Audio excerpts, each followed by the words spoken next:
Welcome to Upthinking Finance. I'm Amy LeNoble, co-host of the show, but today I have the pleasure of solo hosting our guest today, Emerson Fersch, my business partner and friend, and allowing all you listeners to get to know him in a more intimate and different way. So I wanted to start off with a scripture just to get us started. It's Proverbs 16:9, written by the wisest man in the world, Solomon. It says, "A man's heart plans his way, but the Lord directs his steps." I thought this was very fitting, as we'll talk more about Emerson arrived and being where he's at today, both in his career, emotionally, spiritually. So, Emerson, are you ready? Yeah, sitting on the other side of the desk in the microphone. I'm ready to go. Thank you, Amy. You're poised. It's perfect. So, starting off with an easy question, I just wanted to ask you to tell us a bit about your background. Where do you grow up? What were your interests or any childhood dreams you had? Well, okay, so native Southern Californian. Actually lived all over San Fernando Valley, Conejo Valley, the Antelope Valley, and then ultimately found my way down to Long Beach. But I always say I grew up in Lancaster, really, because that's where I went to high school and the formative years and all that. But as far as dreams go, I'm one of those people. I didn't really have like a plan or a blueprint of how things were going to work out. I mean, I had this illusion I was going to be a Major League Baseball player, except for the fact I couldn't hit, couldn't field. But other than that, I was a big fan. But yeah, that was pretty much it. So, I have a sister. She's, as you know, she's married down in Carlsbad, and currently we're in Southern Utah part-time, and then the other 3 or 4 months of the year in Bozeman, Montana. Nice. Lived in Long Beach all winter. Yeah, actually, Long Beach is where I always think about it because that's where all the important things in my life happened. And I was there in Long Beach or that area from, 92 until we moved out here permanently in 2021. So a long time. Yeah. And that's where the business started. That's where I got, my church journey started. That's where I met Darcy. That's where Ethan came along. That's where I met you. So a lot of positives living in that particular area for sure. Yeah, amen. So, baseball player, how do you go from professional baseball player to the financial industry? Or I guess the question is, how'd you get involved in the financial industry? Or was that what you always wanted to do? No, the baseball thing kind of came and went. I realized that I just, I couldn't hit, and that's where it ended. I actually got cut trying out for the high school team, and that's pretty much where it died. So that was a short-lived dream. And then the finance, I actually got a job working at a savings and loan in the mid 80s. A friend that I knew from the hotel industry, which is where I really kind of started and thought I would build a career. I really enjoyed working in the hotel. It was busy, and there was the interaction with people, and it was always, 24/7. It was a bit of an adrenaline rush, particularly on Fridays working at the airport when everybody would check out. I mean, you have lines of people, everybody's in a hurry, and it was like a rush. I really enjoyed that. Hmm. But a guy I knew that worked there went and worked at this bank and said, "Oh, Emerson, hey, you ought to come here and work. You'd fit in great." So I went, interviewed, I got hired as a teller, and then and this is one of the notorious savings and loans from the savings and loan era that people will probably remember, the one Charles Keating owned. And anyway, then then they were doing these bonds. It was the first time a financial institution had investment people in the bank, which is common nowadays, but that's where it started. And, they were taking volunteers, and a guy I knew from the bank said, "Oh, raise your hand." And I'm like, "Why?" He goes, "Because it's an opportunity." And I didn't know a stock from a bond from a mutual fund. I knew nothing, and kind of self-educated myself. I started reading the Wall Street Journal, ordered prospectuses, and that's kind of where it began. Then of course that industry collapsed. The institution I was with got taken over by the federal government. People lost money through these investments. And then they were bought out by Great Western Bank, which has long since got swallowed up by somebody in the Wachovia and then Chase. Mm-hmm. But I knew a bunch of guys from this savings and loan industry that all went and started working as financial advisors at Great Western. And so I got hired on as an assistant, financial, advisor assistant there.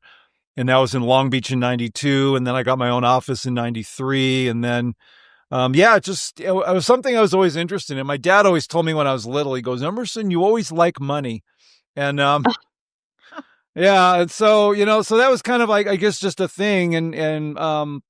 Yeah. And then, I was there for basically about 2.5 years and then started Capital Investment Advisors in 1995. And actually, this is the 30th year from that decision. It'll be 30 years in August. Awesome. Here's a random question. Like, what brings you the most joy being in this industry? Oh, right now, a lot of things. I mean, anybody that's run a business knows that there's the work you do, and then there's the running the business part. Um, I actually enjoy all of it. I like, obviously, you and I have been partners now. It's been 2 years. It's no secret. I enjoy the collaboration a lot. I like making decisions for the business.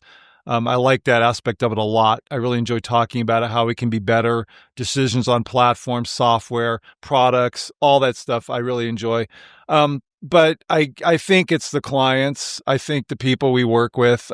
We just work with great individuals, and to get to know people and on a personal level, and really feel like you're making a difference in a real significant way. That part is very satisfying. I think, yeah. I would agree. But this is about you. Well, it's about both of us too. So yeah. That's a great response then. But speaking of like a more personal level, if you could pinpoint a time in your life of like where you had the biggest character growth or a defining aha moment or, some revelation, what would it be? Oh yeah. So I was sitting in an apartment in a place called Sepulveda, which is you probably remember that growing up in Northridge. Yeah. It's the slummy part of one of the slummy parts of the valley, San Fernando Valley. And this would have been May of 1988. Um, my parents had divorced. My dad had moved back in with me. And it was just kind of going nowhere. I had a vacation. I was off from the bank for a week, but of course, because I never had any money, I couldn't do anything. And I was just sitting in my room and thought, I was just unsatisfied. And so I picked up the phone, called the health care plan I had, which was Cigna, and I thought I'd go see a counselor, go see a shrink. And this lady starts asking me questions on the phone about, alcohol and drug abuse. And, I was like, well, that's not why I'm calling.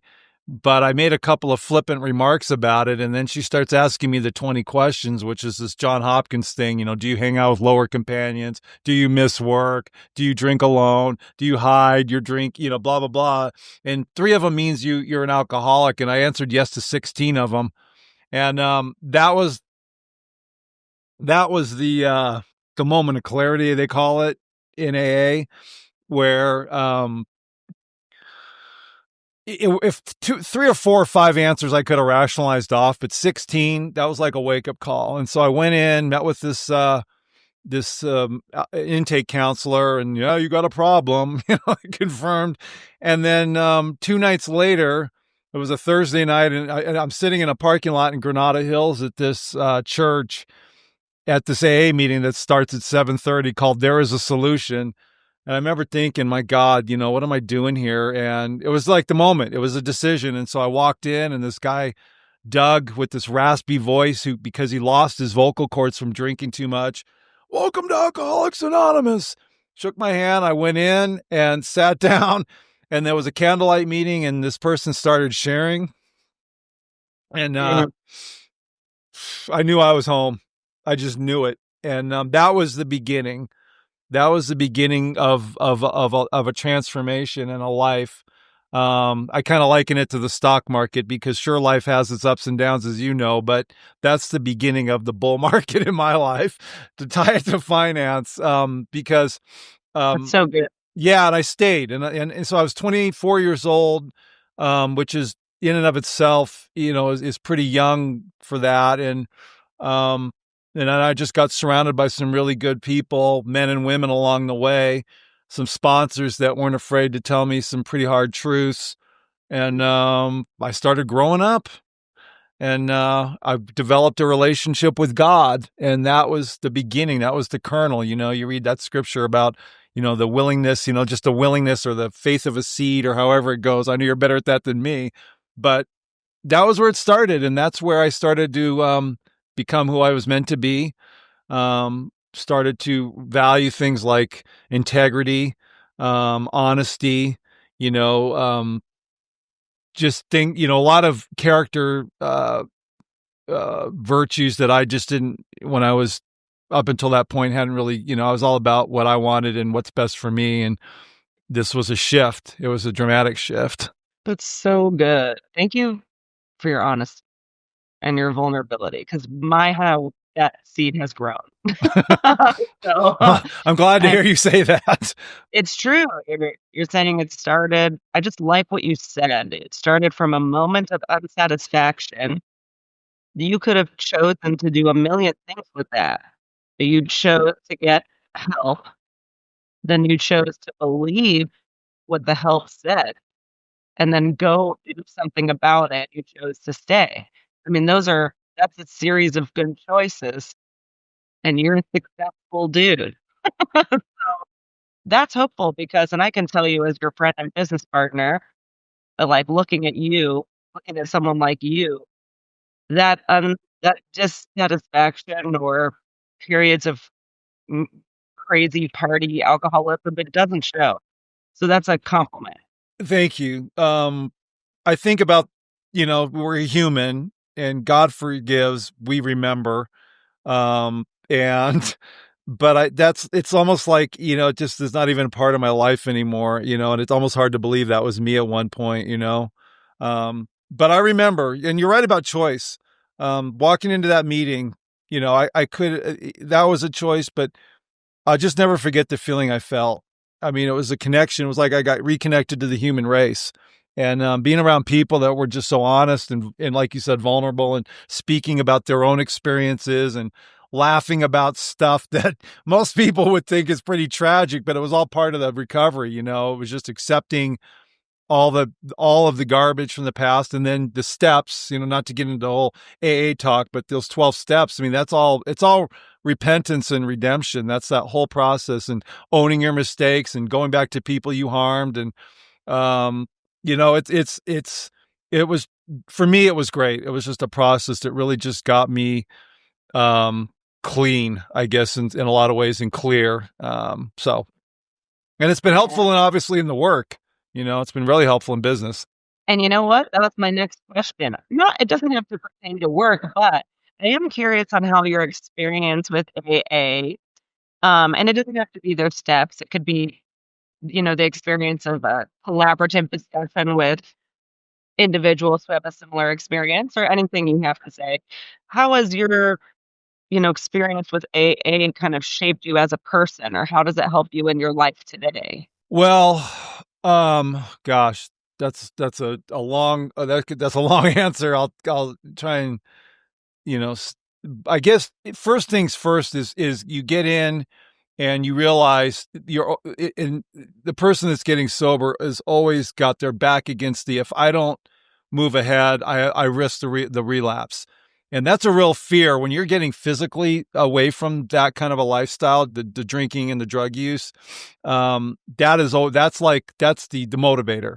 I don't want to go back to that. And then you get some time under your belt and you really don't want to go back and it didn't take me long to start seeing drastic changes in my life. I mean, it wasn't like I had all this baggage. I didn't have credit problems. I had never been in jail. I didn't owe the IRS any money. But that was always the yet. That was what the old people told me. Well, yet, and then you'd hear these stories about people who drank for 20 or 30 years and had, broken marriages and financial problems and, kids that wouldn't talk to them. And I mean, the damage it was clear to me that, the longer you go, the worse you're going to just cause more pain and harm in people's lives than your own. So that the reason I bring that up is because the motivator then is to take on this new lifestyle and be brutally honest, accept responsibility for things. And so that's always really worked well for me. I found that when problems, because we all make mistakes. I mean, we try to do our best, and whether it's personally or in work, and we're human, and sometimes we make mistakes, and we have to call a client and say, look, this happened, or the cash sat here too long, or whatever. And but you just you straight up, you own it, and then find a solution. And so there's that. But I think ultimately, to get to the real root of it, it's an accountability to a higher power. It's an accountability to God, and realizing that you don't answer to FINRA, you don't answer to LPL or whatever. You certainly answer to the client, but ultimately, the person, we answer to God, and that then changes the whole thing. And that's what it's been great about our partnership, because you see that same accountability. And it's like, can I sleep at night, with whatever the situation is? And that's kept me, well, quite honestly, and I don't, you don't want to talk about this stuff too much, but that's one of the reasons why I've had maintained a clean FINRA record all these years through a number of market crashes, is ultimately just, what is right for the client, what is right in this situation, regardless of who's telling me or whatever protocols are, what is the right thing to do. And that's good, because my dad, I saw firsthand, he was not an honest businessman. He, was involved with Medicare fraud. Then back in those days, there was no computers, so they'd get audited, and they just had two sets of books. I mean, I remember him talking about it honestly. And the secretary was involved with it. And I'm just, and I didn't know, I was a kid, but, you look back on that now, and who the hell wants to live like that? You know what I mean? Always looking over your shoulder, wondering who's at the door. That's a tough way to operate. So the AA brought me to an understanding of God, my own understanding of God. And a lot of things were revealed during this whole process, particularly in those early days, where I didn't have a filter or any kind of a expectation of what it looked like. Things would happen, and I took them at face value rather than tried to fit it in the context of some kind of doctrine or anything like that. And ultimately, those experiences, those are personal. And that ultimately is that's my truth, and if there's a doctrine or a religious principle that's telling me one thing, and my experience with God is telling me something else, I will always defer to my experience before I will defer to somebody else's understandings or interpretations, because that's a gift. That's a personal gift. And that's served us well. I mean, I know we're talking about stuff, but one of the things I've appreciated about what you've brought in is our website, our what we present to people is that's where we're coming from. We let people know, hey, we have these principles. We're not afraid to put it out there, because this is how we live. And I think there's something to be said for that, because I think a lot of people can strive for that, but wouldn't necessarily be as open about it, because it's a benchmark and a standard that requires, we talk a lot behind the scenes about, okay, we feel this way, but what is right? And those are things clients don't necessarily always see, but that's important to me. I mean, I feel like we stand for something. Financial firms are a dime a dozen, really. I mean, they're everywhere, but what's going to separate us? Well, to me, our principles and values, and the fact we're able to, stick them on as a patch on our shoulder, and stick them out there for anybody to see. To me, that's where we separate ourselves, one way anyway. Very. And it's nice for me as your partner and friend. I mean, we've been business partners for years, but we've been working together 7 years. Nice for me to hear that AA, the two things, if I'm hearing you right, the two things that came out of AA are two things you and I have actually talked about a lot. So it's interesting that those are the two. But one is a connection and deeper understanding of God and how he sees you and how you got to know him. But two, and that greatly affects our business. But two is, this is something I've told you as an encouragement many times, that your ability to just be direct and honest without regard for fear of the consequence. And that's a great thing, especially in this industry. you know, um, so thanks. AA. But also, I mean, brought up a couple things. I have a question going back to your dad. So your dad actually had the ability to be direct as well, but he didn't have the same moral compass. Was he an alcoholic as well? Yeah, raging. Yeah, yeah. My dad was actually a tortured soul in a lot of ways. I mean, I can actually look back on him now and I see the things I've inherited from him, which is, as you said, I mean, he wasn't afraid to stand up in a room, in some a formal situation and just say he was not politically correct. Maybe that's the best way to put it. He didn't care. He didn't give a damn. He'd say what was on his mind, and I look back on that, and that's something I appreciate. He also had a strong work ethic. That guy, he wasn't the one. I mean, he had a drinking problem, but he did not miss work. He did not. I mean, he was driving. Gosh, we were living in. I'm trying to remember how we ended up. I think we were in Sherman Oaks, and he was driving to Newbury Park, 5 days a week, which that was about 150-mile round trip. Then the job. Then he was driving from Newbury Park up to Lancaster, which was 170 miles round trip. I mean, and he'd do this, he'd work. So, yeah, certainly it wasn't the great Christian household I grew up in. But on the other hand, if there were some things that I feel like influenced me that for the good. And those are a couple of them for sure. Definitely. Yeah. I mean, I honestly see the good in everybody. I think there's always good qualities, but choices can mask those. Addiction certainly one of them. Can just help. a- Addiction can assist you when you having good qualities go bad. Yeah, for sure. Sure. So digging deeper on that note, how did having the childhood you had, like such as an alcoholic father, how did that affect like your outlook on life?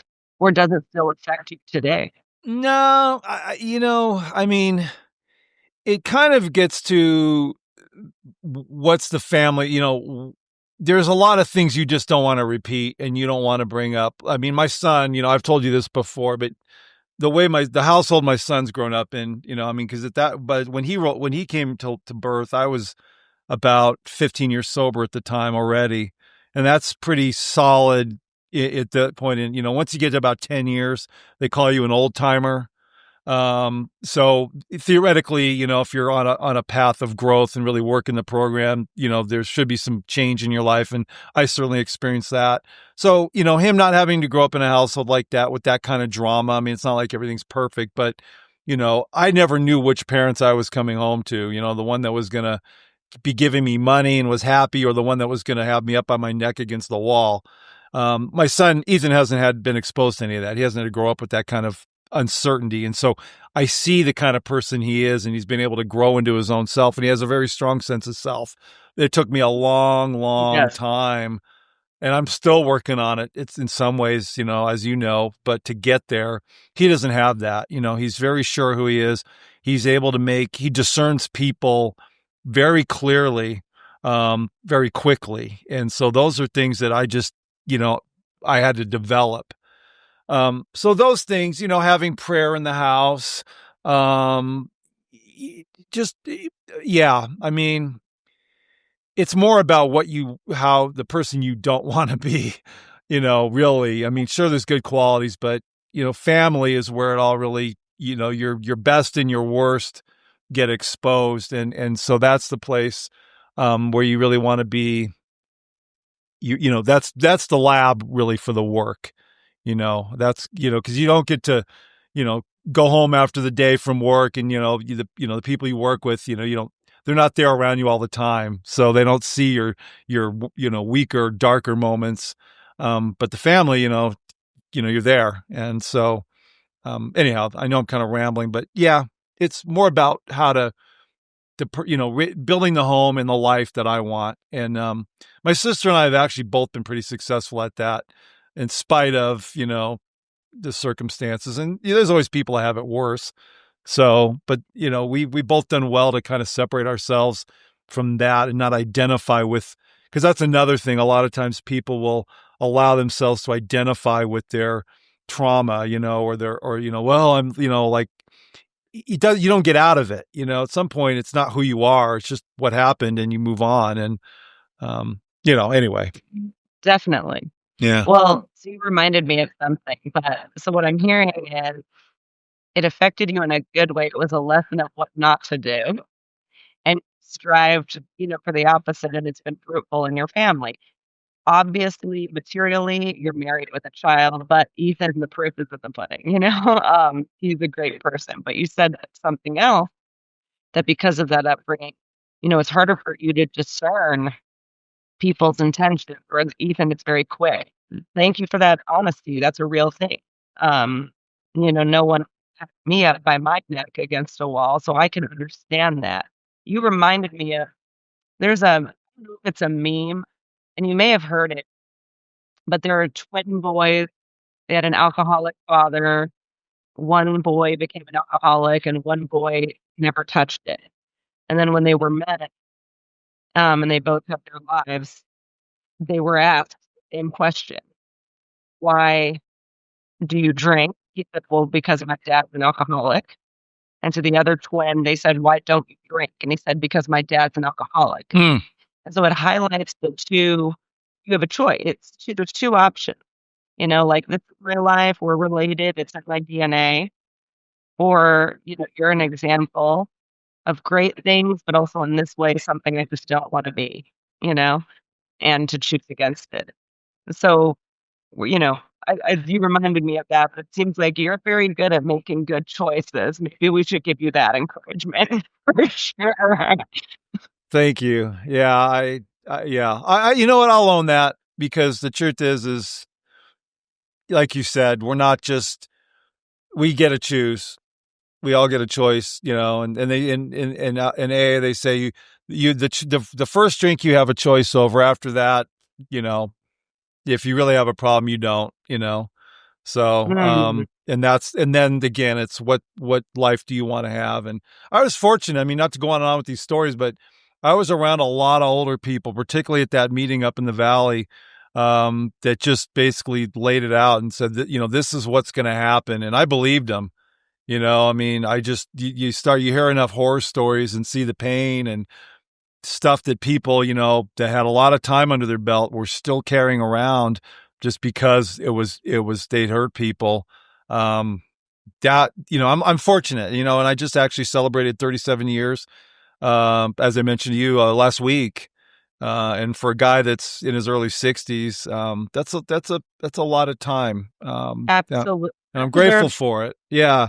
Thank you. That deserves an Yeah. applause. Standing up, Yeah. Thank you. spotlight. That's amazing, honestly. Self-control, discipline, higher calling. Which brings me, you had said something earlier I want to touch on too, because you found God in a very real way. You learned that He's forgiving. You mentioned there's no record of wrongs, and that's biblical. How does spirituality, or let's say your relationship with God, how does that play a role in your life and business? Oh, how doesn't it? I mean, obviously it's why you and I do so well. That's just a foundational principle that's indispensable to me in a business partner relationship. I don't think one of us could not have, I don't think this would work if we were both on the same page in that regard. Um, but yeah, I mean, I think it's reflected, people, there's this thing about, well, what's your business plan? And you've seen it, what are your goals? What are your asset under management goals and your revenue goals? And I've never set a goal. I mean, that's why I left the bank. I mean, that was a real, I was like a square peg in a round hole there, or the other, whatever works. But, because every Friday you had to call in numbers, and the problem is that type of mentality forces it's transactional, right? And so you're looking at people, not allowing them the time to make their own decisions, everything has its own flow. There's a process, and you don't force it. And that, and so, but if you're forcing, gosh, I need this, I got to get this business in because I got to call, I can't remember the name of my boss anymore on Friday, and, get subjected to, a speech about why I'm not working hard enough, or, hey, great job because, all this, you did all this revenue. That's not natural. That's contradictory to a relationship with a client, but the whole process, it has its own flow, and you're forcing things that out of sequence. So that's why it's actually, what the business plan is. I mean, you do what's right, and it's going to take care of itself. I mean, I think that's really it. And that's just, to me, that's where you trust in God. I mean, I think I shared one of my defining moments in life with you, which was after I started this company. I had a business partner I knew from the bank. We lasted about a year, but we kind of came to a defining moment where I was running out of money. We got this opportunity with these seminars we were doing to get on the list of one of the Cal State schools, which would have been a real score, but it didn't feel right. And I through just again, to me, these are interventions from God. I had a lunch with an accountant I knew I didn't even tell him anything. And he all started asking me these questions about, well, have you done a profit and loss statement? Have you looked at your balance sheet? Blah, blah, blah. I had never even no. But all of a sudden it was like, oh my God, this is the answer. This guy's giving me in a Thai food restaurant on 4th Street in Long Beach on the back of a napkin. This guy's answering the prayer that was in my head. And so I went back and I went to Lotus. If you remember that was like the original spreadsheet software. And I started plotting all this stuff out. I'm like, okay, it's real clear. I'm out of money in a month.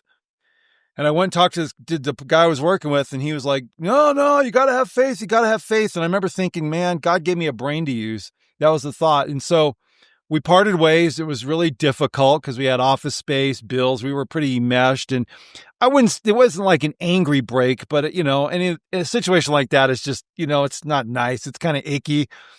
And then I had about a week where I was just kind of floundering, wondering if I was going to make it. And my sponsor at the time, Matt, he just said, well, find a church in Long Beach and go pray about it. And it's hard to find an open church in Long Beach, that you could go in and just sit. But I had a night over at there's a church in Naples over there, and it was a Lutheran church. And I was sitting in the parking lot, and it was actually raining. This is July of '96, and had one of those heartfelt prayers where I just surrendered and told God everything was going on, laid out my fear, all of it, and the voice came to my brain: just try. 2 words, just try. And I remember thinking, and it was like, okay, I had peace in my heart because at least I know if I fail, I didn't quit. And that was the beginning of learning to just trust that if I'm doing what I think I'm supposed to be doing and doing what's right for people, it's going to pan out. And, here we are, you and I having this conversation 29 years later from that event. And that was really the seed of it. And that served me well. Because we do, we practice that same principle. Anytime we meet with clients, we say in prayers, we want to make sure that we're really tuned into what's best for them. I mean, I can't remember the last time you and I talked about revenue. We've never talked about our revenue goals. It's just that all takes care of itself. And that's another thing I appreciate about you, because I couldn't be in a situation where somebody's focused on the bottom line all the time. Yeah, we have the responsibility to make smart decisions and be good stewards as business owners, Right. and we do that. We talk about what we need. Does this make sense? Is this a worthwhile expense? And we're always very aligned on that too. But ultimately, the Lord clearly, I could go on and on with the stories of clients I've met. About one who will remain nameless that I met up on Skid Row 20 years ago, feeding the homeless when I was doing a church service thing. You can't plan that. And so enough of those things happen, just like when you and I became partners. And all of a sudden we got this flood of phone calls from people that were familiar with Alex Craner and referrals from clients. And it's just built itself. And why I know it's God-based. And for people listening, we always call God our third partner, because people feel comfortable sending people to us. We don't need to go out and seek. We don't market. We just rely on an honest approach. This is how we do things. If this resonates, and it just continually is built on itself, and it's taken time. Maybe that's what I'm saying. This isn't a practice that was built by going out and acquiring, spending money to buy a book. It's taken a lot of time through a lot of down markets. And, Yeah. and that's the long game, is the way the Lord works in my life. I know you can speak to that. And so this is kind of a emblematic of that idea. It's that, Rome wasn't built in overnight.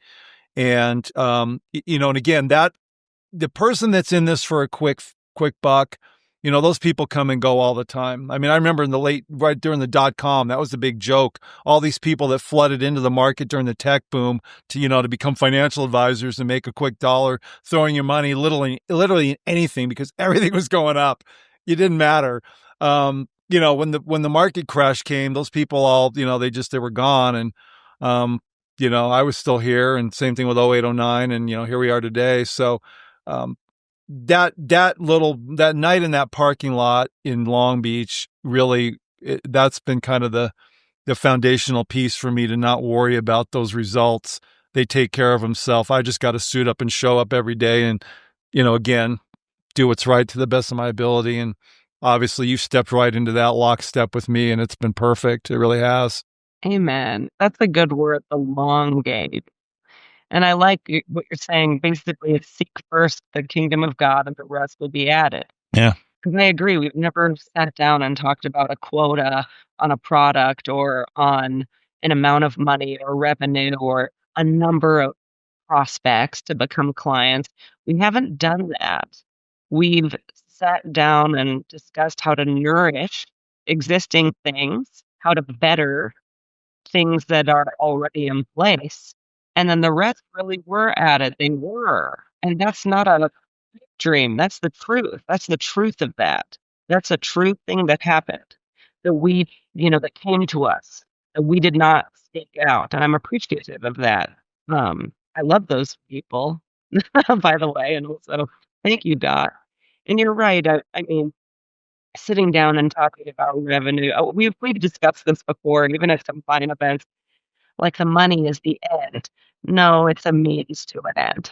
It's a mean. I don't work in money. I don't see myself as working in money. I see myself as working in helping people achieve their goals and plan their lives. I'm a planner first, finances second. It's kind of how I look at that, because it's a means to helping the person. But yeah, I love your story.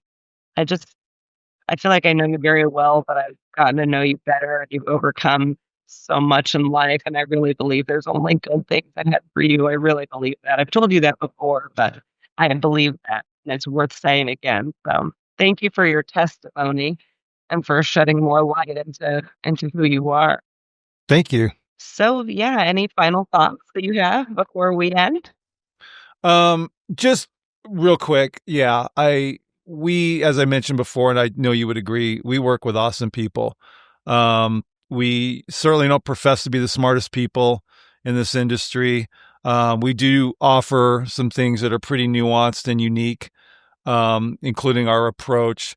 But I feel like I'm grateful, especially given the fact I've just shared my whole history here, to be in a place where we give people peace of mind, and to get the phone calls we get from time to time, and the emails that they're out retiring, like you mentioned about a pipe dream.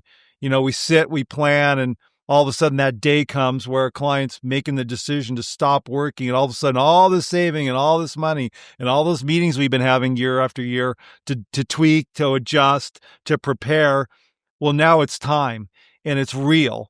And to be able to have people realize that, oh my gosh, this isn't just theoretical, to have certain clients that who say, we were thinking about you at Thanksgiving, and we were thankful for what you do for us, with their family at Thanksgiving. That's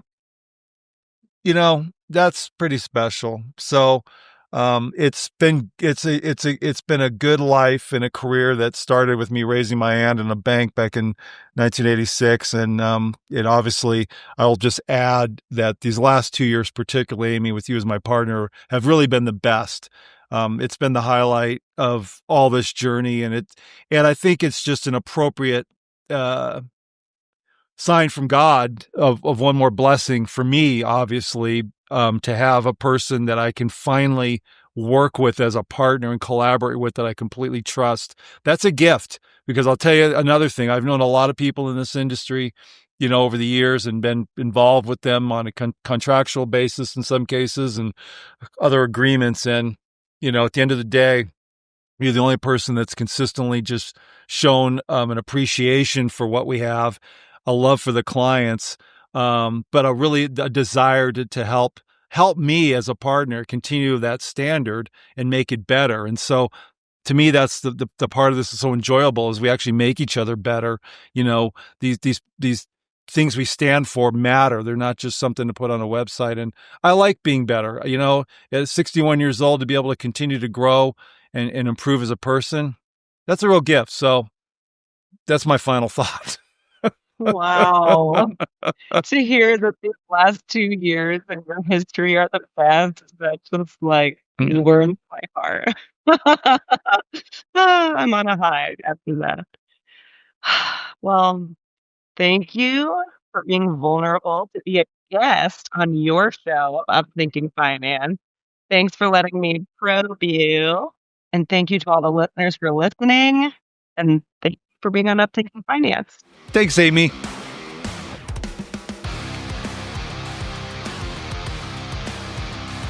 Emerson Fersch and Amy LeNoble are registered representatives, and securities and advisory services are offered through LPL Financial, a registered investment advisor, member FINRA SIPC. The opinions voiced in this podcast are for general information only and are not intended to provide specific advice or recommendations for any individual. To determine which strategies or investments may be suitable for you, consult the appropriate qualified professional prior to making a decision. The guest speakers and the companies they represent are not affiliated with or endorsed by LPL Financial or Capital Investment Advisors, LLC. Individual tax and legal matters should be discussed with your tax or legal expert. Economic forecasts set forth may not develop as predicted, and there can be no guarantee that strategies promoted will be successful. All performance referenced is historical and is no guarantee of future results. All indices are unmanaged and may not be invested into directly. There is no assurance that the techniques and strategies discussed are suitable for all investors or will yield positive outcomes. The purchase of certain securities may be required to affect some of the strategies. Investing involves risk, including possible loss of principal.